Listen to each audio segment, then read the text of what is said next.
For those of you who don't know us, Lyle Scott, we're a men's fashion brand. We were founded in 1874. This is the earliest photograph we have of the factory. It's rather special. We've been at the forefront of fashion ever since. You see the lady up in the top left in the 1890s.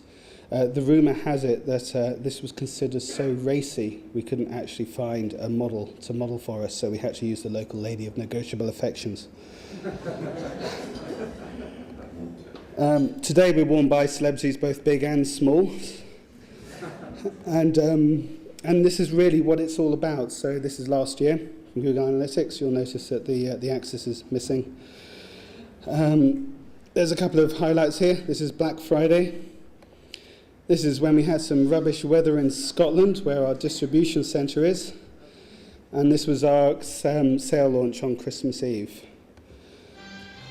So I mainly did this for my own amusement, as lots of you in here won't even know who Bruno Brooks is. So with number 10, so I think that this is really important, and not just for Christmas, but actually for pretty much everything you do. So I've set it to music in the style of Henry Higgins.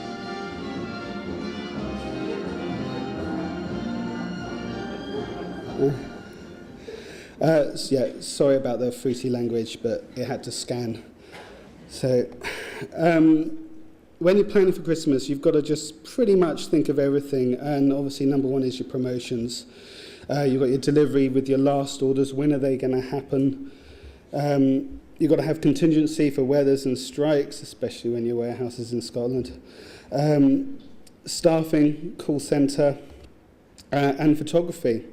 We had a particularly amusing time at another brand that I was at, where it was soon after I'd started, we'd realised we didn't have any Christmas photography whatsoever. So the marketing director had a wonderful idea of hand-drawing elf hats and sticking them on the models. It looked bloody horrendous. And obviously it goes on and on and on. In at number 9, once you've got your plans, don't keep them to yourself.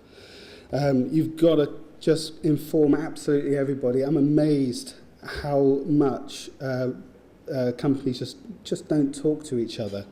So just make sure you've got absolutely everybody on board. So you've got your warehouse, call centre, everybody, and especially merchandising, who are always forgotten and always the poor guys who get stuck with the blame. Number 8, Black Friday is not Black Friday. It's a whole weekend of discounting now.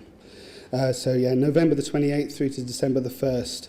So I don't know if you remember that I had that first spike on that graph before. That was Black Friday last year. And it's contagious. More and more UK retailers are taking part every year, and it is too big to ignore. So last year, the 1,500 retailers on the affiliate window network saw their sales lift by over a third on the previous year, and I think it's going to be bigger this year. One of the reasons is that last year, NatWest and RBS systems crashed, and this suppressed demand. And NatWest has an 18% share of current accounts in the UK, so that's an extra 18% of demand. So be prepared for it. In at number 7, so reactivate your gift buyers. So look for customers who've only bought at Christmas time. They may have only bought once. They may have bought a couple of Christmases before, and especially if they've got a different shipping address. Obviously, strip out the fraudsters. And send a personalised email. Acknowledge that they probably bought a gift. So gift up your email. And don't forget to recruit new ones. Targeted ads, landing pages, the whole lot. And also don't forget your existing customers. Your important customers. These are the people that are loyal to you. So give them a preview of the sale. Look after them. Be nice to them. So in at number 5, do not make any, as underlined in bold, seriously, technical changes to your system at pink unless it's an emergency. I did. In Christmas 2010, we went to sale at midnight. We did a minor, completely no risk whatsoever. I made the IT guy cross his heart that there was nothing going to go wrong whatsoever. And then when I woke up, in the morning, I found that our sale categories had magically emptied themselves. Repopulating sales categories while your wife is literally carving the turkey with the whole of her family downstairs is not a good idea. Trust me, nearly got divorced that year. In at number 6, make it really easy. Get your gift categories out there. Gift wrap, gift delivery, paperwork to buyers, send the paperwork to the buyer and the gift delivery. There's nothing worse than sending all the paperwork to the recipient so they know just how mean the person was who gave them that gift. Gift messaging, optimize your internal search. So if somebody does type in gift, you take them straight to those categories. Again, look after your best customers, give them free gift wrap, give them free delivery. Remember that, they are the people that pay your salary. Number 4, clear and reassuring messaging. Okay, so delivery date cut-offs, and if possible, geo-target it. So if you've got, websites in North America and the cut-off date for that is earlier in December, don't scare your UK customers by having a message saying we're not delivering to North America anymore, because it's slightly irrelevant for them. Extend your returns. If you haven't extended your returns policy yet, do it now. So everybody, if you go on the Lyle Scott site right now and you look at our returns, it says if you buy now between now and Christmas, you've got until the end of January to return it. So it's just to reassure customers that if it's not wanted, they can change it. It's fine.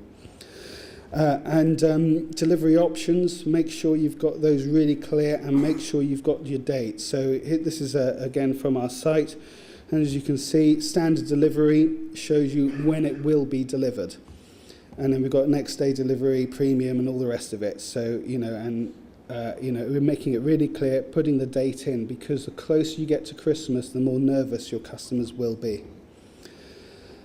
On to number 3, click and collect.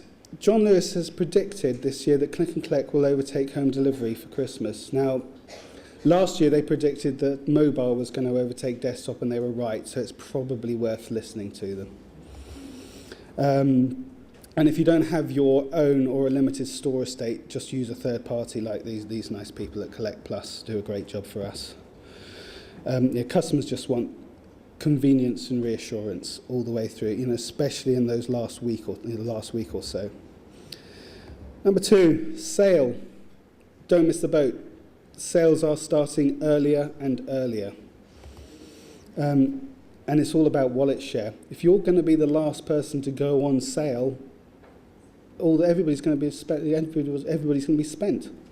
going to have any money left for you guys. So I would suggest that you have your sales collateral and everything ready to go, and so that if people go even earlier than you predicted, be in a position where you can actually go. And if there's product that is going to be overstocked, why not reduce it a bit earlier? And these don't have to be like the dogs, these could be things that have been overbought or whatever. So, get those out earlier, because if you're going to be reducing them to 50% in the sale, why not give them a 25% off discount now and take the margin? And in at number 1, don't screw it up, okay? You do not want to be remembered as a brand that ruined the Christmas of your best customers. So keep your eye on the ball. Monitor the warehouse to ensure that orders are being dispatched on time. Keep nimble and flexible. Under promise, over deliver. Don't put your warehouse in Scotland. Did I say that? Yeah, it's a personal thing. And just make sure that you keep everything tickety-boo. And also just monitor the couriers, because every single year Christmas takes couriers by surprise, and every year they slow down. So just keep an eye on it. And number 1, have a lovely Christmas.